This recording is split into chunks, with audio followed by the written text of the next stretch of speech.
ആകെ ഉണ്ടായത് ഒരു ഫോൺ വിളി ഉണ്ടായി. അച്ഛനെ കാണാതെ പോയി കാത്തിരിക്കുന്ന ഒരു മകളോട് മുഖ്യമന്ത്രി ഒന്ന് ഫോൺ ചെയ്തിട്ടുണ്ട്.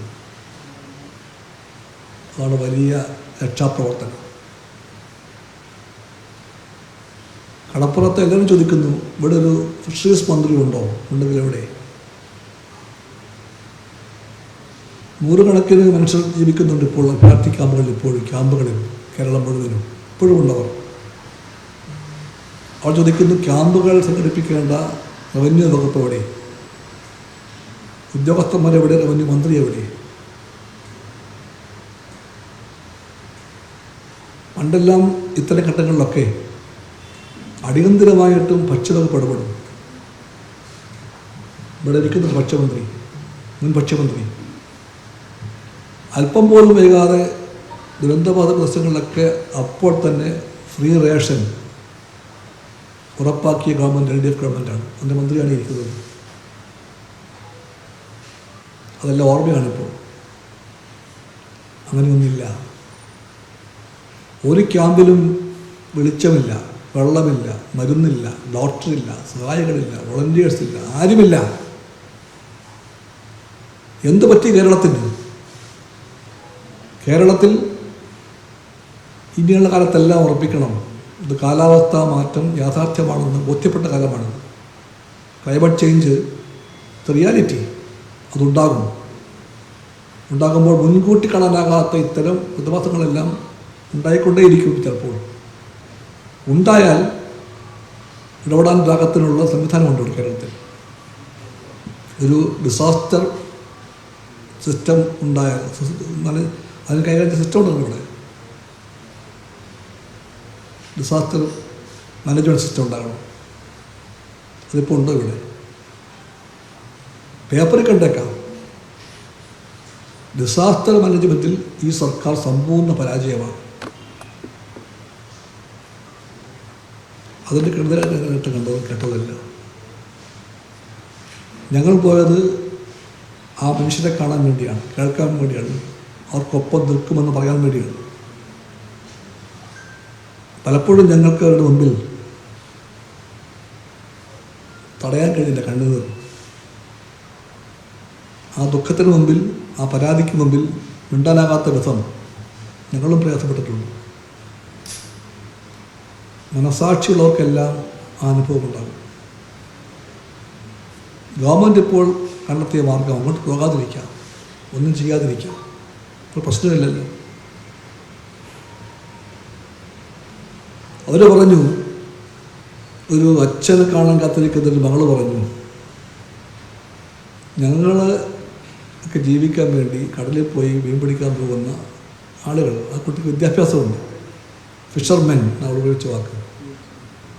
ആ കുട്ടി PhD പഠിക്കുന്ന കുട്ടിയാണ്. അവർ ചോദിച്ചു, ഫിഷർമെൻ ഇതുപോലെ അപകടത്തിൽപ്പെട്ടാൽ രക്ഷാ സംവിധാനം എന്താണ്? എന്താണ് വാർണിംഗ് സിസ്റ്റം? മുന്നറിയിപ്പ് കൊടുക്കാൻ സംവിധാനം ഉണ്ടല്ലോ ഇവിടെ, അറിയാമല്ലോ. എന്താ വാർണിംഗ് സിസ്റ്റം? അപകടമുണ്ടായാൽ രക്ഷിക്കാൻ വേണ്ടി ഹെലികോപ്റ്റർ കിട്ടുമോ? അവർക്ക് വേണ്ടി കപ്പൽ കിട്ടുമോ? ബോട്ട് കിട്ടുമോ? പരിശീലനം കിട്ടിയ രക്ഷകന്മാരെ കിട്ടുമോ? ഇതെല്ലാം ചോദിച്ചു ആ കുട്ടി. അതെല്ലാം കേട്ടുകൊണ്ട് അവളുടെ അമ്മയും സഹോദരൻ്റെ അടുത്തുണ്ടായിരുന്നു, ബന്ധുക്കളും നാട്ടുകാരും ഉണ്ടായിരുന്നു. ഈ ചോദ്യം ഒരാളിൻ്റെതല്ല, ഈ ചോദ്യം കേരളത്തിൻ്റെതാണ്. ഈ ചോദ്യത്തിനൊന്നും ഉത്തരം കൊടുക്കാനാകാത്ത ഗവൺമെൻറ് എന്തൊരു ഗവൺമെൻറ്റാണ്? ഇതുപോലൊരു ഗവൺമെൻറ്റിനെ സർക്കാർ എന്ന് വിളിക്കാൻ നാണം തോന്നിപ്പോകും.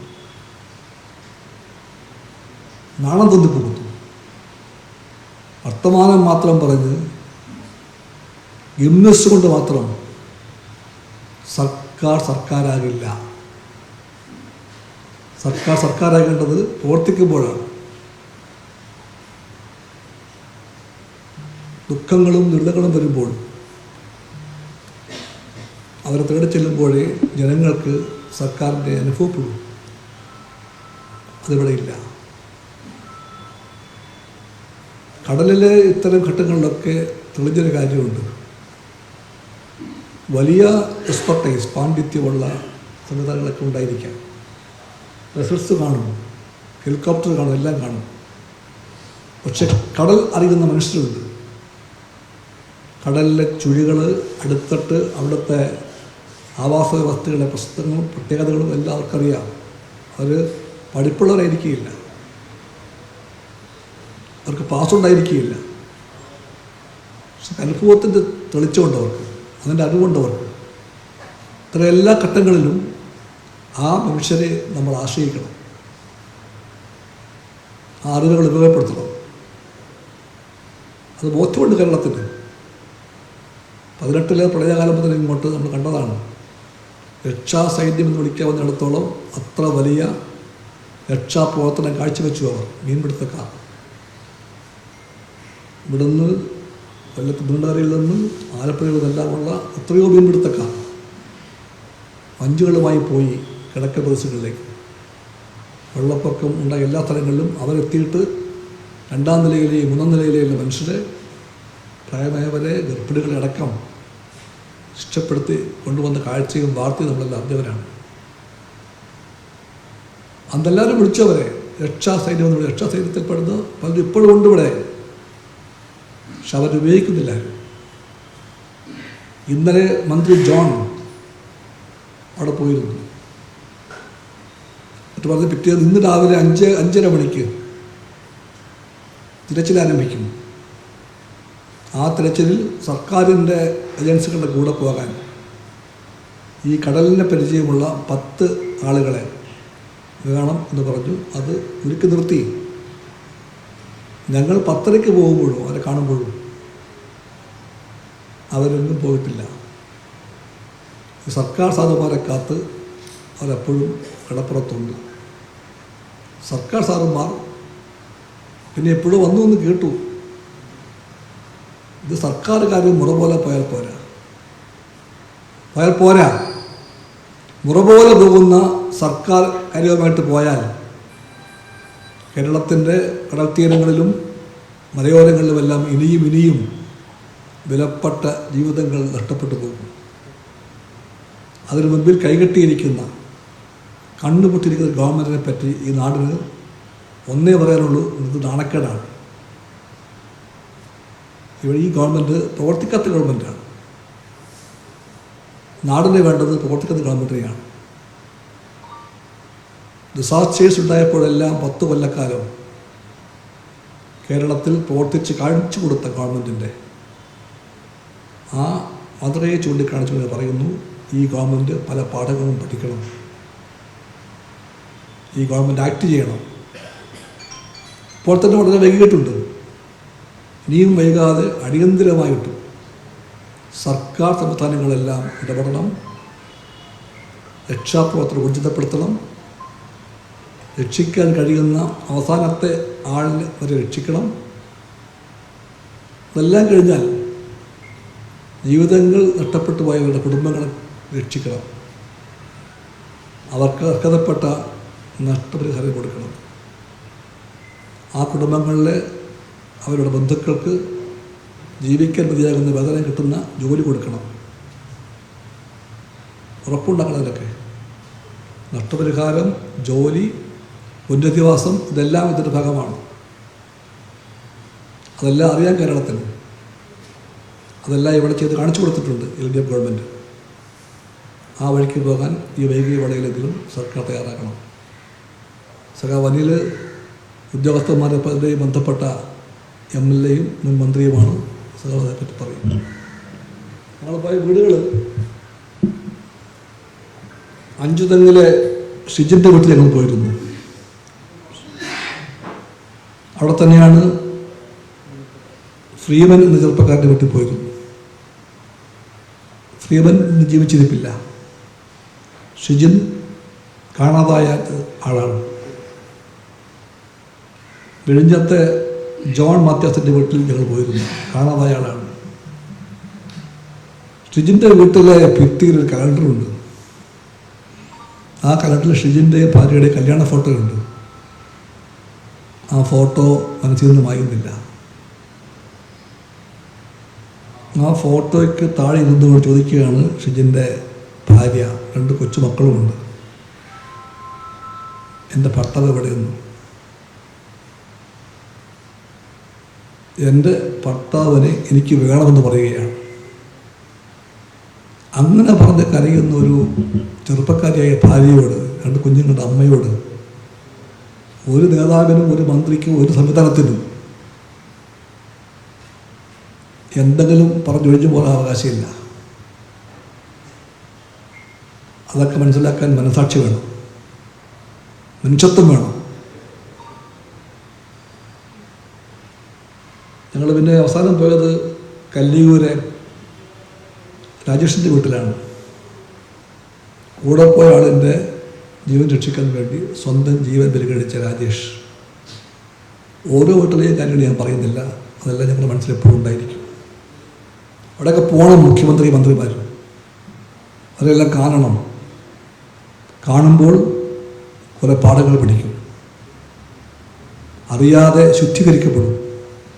അധികാരം, പദവി, ഹെലികോപ്റ്റർ പദവി, ഹെലികോപ്റ്റർ യാത്ര, ഭാര്യാബന്ധു, ഇൻവെസ്റ്റർ, അതൊക്കെയാണ് മുഖ്യമന്ത്രി ചിന്തിക്കുന്ന രാഷ്ട്രീയത്തിൻ്റെ പൊള്ളത്തിനെ ബോധ്യപ്പെടും. അപ്പോൾ ഇവരെല്ലാം കാണുമ്പോൾ ഹെലികോപ്റ്റർ വേണ്ട ഇവിടെയൊക്കെ. ഇപ്പോൾ ഇവിടെ എല്ലാമാണ് ഇത് പറപ്പിക്കേണ്ടത്. ഹെലികോപ്റ്റർ വേണം, പറക്കണം, പാവങ്ങളെ കാണാൻ വേണ്ടി പോകണം. എവിടെയൊക്കെ പോകണം, അവിടെയൊക്കെ പോകണം. അവരെ ചികിത്സിക്കാൻ, ആശുപത്രി കൊണ്ടുപോകാൻ എല്ലാം ഉപയോഗിക്കണം. അല്ലാതെ ആരാണെന്ന് ഇപ്പോഴും അറിയില്ല ഇൻവെസ്റ്റർ. ആരാ ഇൻവെസ്റ്റർ? ടോപ്പ് സീക്രട്സ്, വലിയ രഹസ്യമാണത്രേ. പേര് വെളിപ്പെടുത്താൻ ഒരിക്കലും കഴിയാത്ത ഏതോ ഇൻവെസ്റ്റർ. അതാരായിരിക്കും? അതിനുവേണ്ടി പറപ്പിക്കാൻ ഹെലികോപ്റ്റർ. ഞാൻ വീണ്ടും പറയുന്നു, ഇത്തരം മനുഷ്യരെ കണ്ടാൽ ഇങ്ങനെ എന്തിനു വേണ്ടി, ആർക്ക് വേണ്ടി എന്ന് പോലും അറിയാത്ത സാഹചര്യങ്ങളിലും ഹെലികോപ്റ്റർ പറപ്പിക്കുന്ന ആൾക്കാർക്ക് സ്വന്തം മനസ്സിലെ ഒരുപാട് ദുഷിപ്പുകൾ മാറ്റിയെടുക്കാൻ സഹായിക്കും. ഇത്തരം മനുഷ്യരെ കണ്ടാൽ, അവരുടെ കണ്ണീര് കണ്ടാൽ. അതുകൊണ്ട് മുഖ്യമന്ത്രിയും മന്ത്രിമാരും എല്ലാം പങ്കിട്ടെടുത്തു. എല്ലാവർക്കും എല്ലായിടത്തും പോകാൻ പറ്റില്ലായിരിക്കും, പക്ഷേ പങ്കിട്ടെടുത്തുകൊണ്ട് ഇവരെല്ലാവരെയും കാണണം. ഓരോ കുടുംബങ്ങളിലും എത്തണം. സർക്കാർ അടിയന്തരമായിട്ടും അതിനുവേണ്ടി പ്രത്യേകമായൊരു ക്യാബിനറ്റ് യോഗം ചേർന്നാണെങ്കിൽ അങ്ങനെയും ചേർന്നുകൊണ്ട് ബൃഹത്തായ ഒരു രക്ഷാപദ്ധതിക്ക് രൂപം കൊടുക്കണം. ഇപ്പോൾ തന്നെ ലേറ്റായി ഒരുപാട്, പക്ഷേ better to be late than never.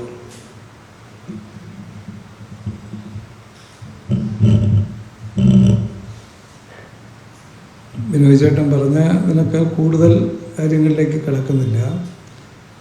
ഈ 2 വീടുകളും കാണാതായി ഒരാഴ്ച കഴിഞ്ഞിട്ടും തിരികെ എത്താത്ത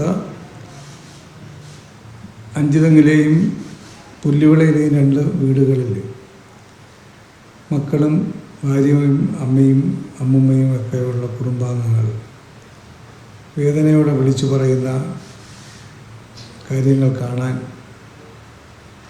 നമ്മുടെ ഭരണാധികാരികൾ അവിടെ ആദ്യം എത്തണമെന്നുള്ളതാണ് ഏറ്റവും പ്രധാനം. അവരെല്ലാം ഒരുപോലെ പറയുന്നത് ഗവൺമെൻറ്റിൻ്റെയും ഭരണ സംവിധാനത്തിൻ്റെയും ശ്രദ്ധക്കുറവിനെക്കുറിച്ചും സാന്നിധ്യക്കുറവിനെക്കുറിച്ചുമാണ് അവരെല്ലാം പറയുന്നത്. ഞാൻ അവിടെ ഇരുന്നുകൊണ്ട് തന്നെ കളക്ടറെ വിളിച്ചു, അഞ്ചുതെങ്ങിൽ നിന്നും. അപ്പോൾ കളക്ടർ പറഞ്ഞത് എല്ലാ ഉദ്യോഗസ്ഥരും അവിടെ ഉണ്ടെന്നാണ്. ഞങ്ങൾ 2 മുൻ മന്ത്രിമാർ, 2 മുൻ MLA മാർ, പ്രാദേശികമായി അറിയപ്പെടുന്ന ജനപ്രതിനിധികൾ ഉൾപ്പെടുന്ന രാഷ്ട്രീയ നേതൃത്വം, ഞങ്ങളവിടെ അരമണിക്കൂറിലധികം നേരം കടപ്പുറത്ത് സമയം ചെലവഴിച്ചിട്ട് ഒരു ഉദ്യോഗസ്ഥനെയും കാണാൻ കഴിയില്ല. അവിടെ നിന്നവരെല്ലാം തിരക്കുകയായിരുന്നു, വില്ലേജ് ഓഫീസറെങ്കിലും ഉണ്ടോ എന്ന്. അതേ വികാരമാണ് ഈ വീടിനകത്തെത്തുമ്പോൾ വീട്ടിലെ, ഇവിടെ പറഞ്ഞ പോലെ ഷിജിൻ്റെ ഭാര്യ വിളിച്ചു പറയുന്നത്. അപ്പം ഈ അനാഥത്വം, സർക്കാരിൻ്റെയും ഭരണ സംവിധാനത്തിൻ്റെയും സാന്നിധ്യമില്ലായ്മ, അത് അടിയന്തരമായി മാറ്റുകയാണ് ഏറ്റവും പ്രധാനപ്പെട്ടത്. സത്യത്തിൽ ഇവിടെ പറഞ്ഞ പുല്ലുവിളയിലെ PhD റിസർച്ച് ചെയ്യുന്നൊരു വിദ്യാർത്ഥിയാണ് ഈ ജോൺ മാത്യൂസിൻ്റെ മകൾ. ആ 3 കുട്ടികളും PG കോഴ്സിനും ഡിഗ്രിക്ക് മുകളിൽ പഠിക്കുന്ന കുട്ടികളാണ്. 3 പേര്, 2 പെൺകുട്ടികളും ഒരു പയ്യനും. അവർ 3 പേര് നല്ല വിദ്യാസമ്പന്നരാണ്. അവരൊരുപോലെ വിമർശിക്കുകയാണ് ഗവൺമെൻറ്റിൻ്റെ പ്രവർത്തനങ്ങളെക്കുറിച്ച്. അവർ പറയുന്നത് ഇവിടെ ഒരുപാട് തിരച്ചിൽ നടത്തിയെന്ന് പറയുന്നു, പക്ഷേ ഞങ്ങൾക്ക് ബോധ്യമില്ല. ആ തിരച്ചിലിനിടയിൽ ഈ കടലറിയുന്ന ആരെയെങ്കിലും ഞങ്ങളെ ബന്ധുക്കളെയോ നാട്ടുകാരെയോ കൂട്ടാൻ പറഞ്ഞിട്ടും കൂട്ടിയിട്ടില്ല ഇതുവരെ. അങ്ങനെ കൂട്ടിയിരുന്നെങ്കിൽ ഇത് കണ്ടെത്താമായിരുന്നു എന്നുള്ളതാണ്, ജോണിനെ കണ്ടെത്താൻ കഴിയുമായിരുന്നു എന്നുള്ള നല്ല ആത്മവിശ്വാസമാണ് അവർക്കെല്ലാം ഇപ്പോഴും ഉള്ളത്. അപ്പോൾ നമ്മുടെ ഭരണ സംവിധാനം ജനങ്ങളെ അഫക്റ്റഡായിട്ടുള്ള കുടുംബങ്ങളെ ബോധ്യപ്പെടുത്താൻ കഴിയുന്ന തരത്തിൽ അവരുടെ അഭിപ്രായങ്ങൾ കൂടി കണക്കിലെടുത്തുകൊണ്ട് ഈ അന്വേഷണം മുന്നോട്ട് കൊണ്ടുപോകണം. എന്നെ ഉച്ചയ്ക്ക് 1:37 കളക്ടർ മറുപടി അയച്ചു. കടലിൽ തിരച്ചിൽ നടത്തുന്നതിൻ്റെ ദൃശ്യം കാണിച്ചുകൊണ്ടുള്ള ഫോട്ടോയും അയച്ചു. അതാണ് ഇവിടെ നേരത്തെ സൂചിപ്പിച്ചത്. രാവിലെ 5:30 തുടങ്ങുമെന്ന് പറഞ്ഞ് 11:30 ഞങ്ങൾ അവിടെ നിന്ന് പിരിയുന്നത് വരെ ഒരു സംവിധാനവും അവിടെ എത്തിയില്ല. അതുകൊണ്ടാണ് അവിടെ നിന്ന് ഞാൻ കളക്ടറെ വിളിച്ചത്. അപ്പോൾ കളക്ടർ പറഞ്ഞു അതിനുള്ള എല്ലാ ഏർപ്പാടും ഉണ്ടാക്കിയിട്ടുണ്ട്. അപ്പം ഈ കുടുംബങ്ങൾക്ക് ബോധ്യമല്ലാത്ത ഒരു സാഹചര്യമാണ് ഈ എൻക്വയറിയെ സംബന്ധിച്ച് അന്വേഷണം നടത്തുന്നതിനെക്കുറിച്ചൊക്കെ ഉള്ള അവസ്ഥ. അതുകൊണ്ട് മാധ്യമങ്ങൾ ഇതിൻ്റെ വസ്തുതകൾ പുറത്തു കൊണ്ടുവരാൻ ജനങ്ങളെ അറിയിക്കാൻ കഴിയണം, അധികാരികളെ അറിയിക്കാൻ കഴിയണം. 2 കടപ്പുറത്ത് അവരെല്ലാം വന്നുകൂടിയ വീട്ടുകാർ പറയുന്നത് ഒരു പണിക്കും പോകാൻ നിവൃത്തിയില്ല. ഒരു 8 ദിവസമായി ഒരു പണിക്കും പോകാൻ നിവൃത്തിയില്ല. അവർക്ക് സൗജന്യ റേഷൻ കൊടുക്കണ്ടേ, മിനിമം ഭക്ഷണത്തിനുള്ള സംവിധാനം കൊടുക്കണ്ടേ. ക്യാമ്പുകൾ ഒരുക്കിയ സ്ഥലത്ത് ഭക്ഷണം തയ്യാറാക്കി കൊടുക്കുന്നതുകൊണ്ട് സൗജന്യ റേഷൻ്റെ ന്യായങ്ങൾ പറയാം. പക്ഷേ അതില്ലാതെ ഈ കടപ്പുറം ഉൾപ്പെടുന്ന പ്രദേശങ്ങളിൽ ജോലിക്ക് പോയി ജീവിക്കാൻ കഴിയാത്ത കുടുംബങ്ങൾക്ക് സൗജന്യ റേഷൻ കൊടുക്കുക എന്നുള്ളത് വളരെ പ്രധാനമാണ്. ഞാൻ കളക്ടറോട് ചോദിച്ചപ്പോൾ കളക്ടർ പറഞ്ഞത് ഇന്നലെ വരെ ഞങ്ങളുടെ ശ്രദ്ധയിൽ ആരും പെടുത്താത്തത് കൊണ്ടാണ് കൊടുക്കാത്തത്. MLA ഇന്ന് ശ്രദ്ധപ്പെടുത്തിക്കൊണ്ട് അത് ആലോചിക്കാമെന്നാണ് അവർ എന്നോട് മറുപടി പറഞ്ഞത്. അപ്പോൾ ഞാനീ പറഞ്ഞത് ഗവൺമെൻറ്റിൻ്റെയും മന്ത്രിമാരുടെയും ശ്രദ്ധയിൽ ഇതൊന്നുമില്ല. ഇവിടെ പറഞ്ഞതുപോലെ മത്സ്യ വകുപ്പിൻ്റെ ചുമതലയുള്ള മന്ത്രി ഈ സ്ഥലങ്ങളൊന്നും സന്ദർശിച്ചുമില്ല. എന്നാലേ അവിടെ അരി വേണോ ഭക്ഷണം വേണോ ഈ ഇല്ലായ്മകളും പ്രയാസങ്ങളും അനുഭവിക്കുന്ന അവസ്ഥ അറിയാൻ കഴിയും. അദ്ദേഹമാണല്ലോ ക്യാബിനറ്റിൻ്റെ ശ്രദ്ധയിലേക്ക് കൊണ്ടുവന്ന് ഈ സൗകര്യം ഏർപ്പെടുത്തേണ്ടത്.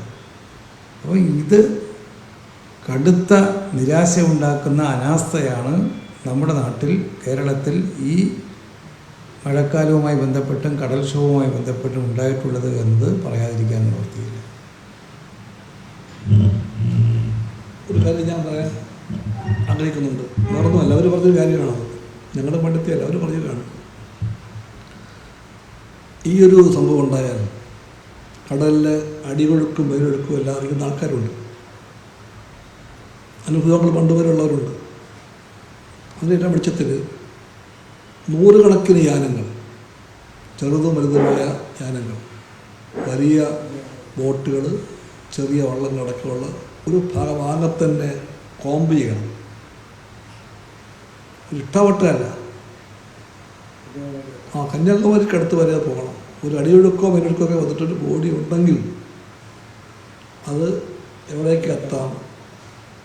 കടലിലെ പാറക്കെട്ടുകളുണ്ടാകാം, വിഷസ് ഉണ്ടാകാം, അകത്തും മുകളിൽ താഴേക്കുണ്ടാകാം. അതെല്ലാം അറിയുന്ന ആൾക്കാർ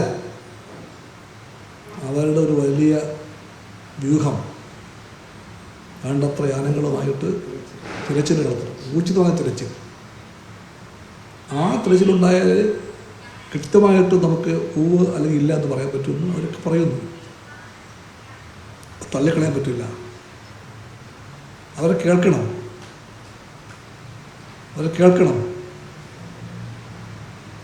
സയൻറ്റിഫിക്കായിട്ട് അവർക്ക് ഡിഗ്രി ഒന്നും കാണില്ലായിരിക്കും.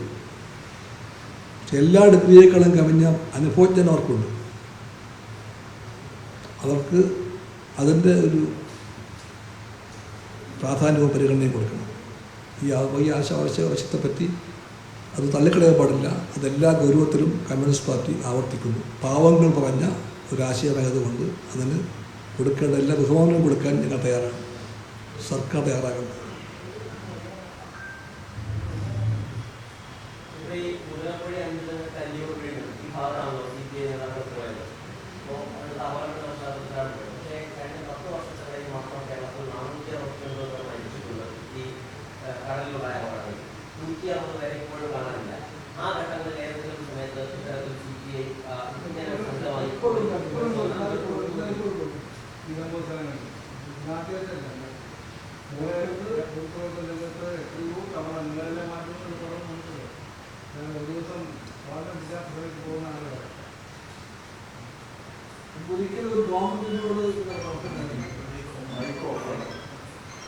മുമ്പൊരിക്കലും ഗവൺമെൻറ്റിനോട് ഇങ്ങനെ പറയേണ്ട അവസ്ഥ ഉണ്ടാക്കിയിട്ടില്ല ഗവൺമെൻറ്. അല്ല, അത് ശരിയാണ് ഉണ്ടായിട്ടുണ്ട്. പക്ഷേ അപ്പോഴെല്ലാം ഗവൺമെൻറ് ഇതുപോലെ ഇറങ്ങിയിട്ടില്ല, ഒരിക്കൽ പോലും ഇറങ്ങിയിട്ടില്ല. കമ്മ്യൂണിസ്റ്റ് പാർട്ടി അന്നെല്ലാം പോയിട്ടുമുണ്ട്. ഭരിക്കുന്ന പാർട്ടിയായാലും അല്ലെങ്കിലും പോകും. ഈ പാർട്ടി പ്രൈമറിലി ജനങ്ങളുടെ പാർട്ടിയാണ്.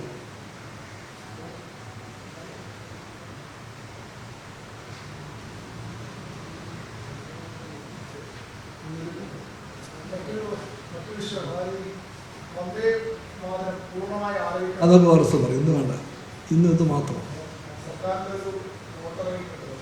അത് കേട്ടു അതിനെപ്പറ്റി.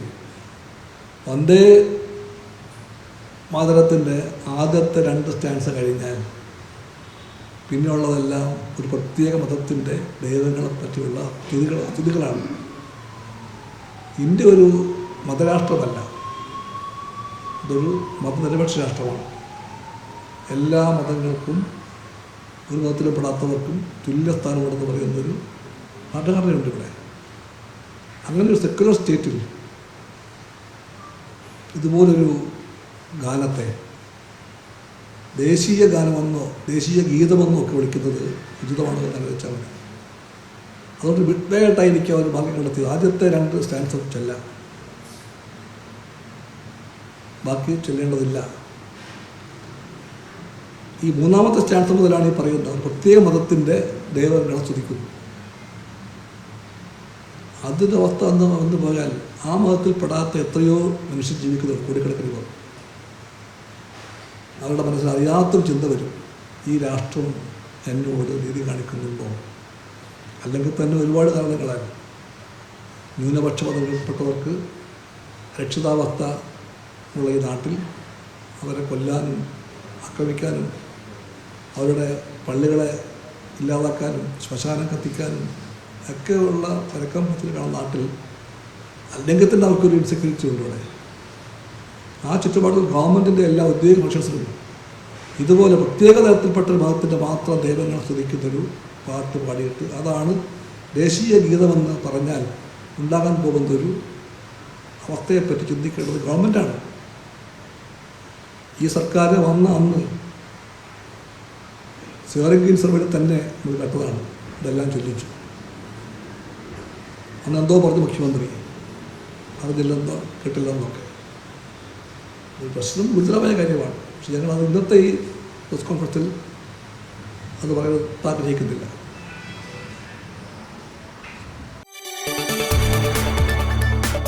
കൂടുതൽ വാർത്തകൾക്ക് News 18 Keralam YouTube channel subscribe ചെയ്യുക.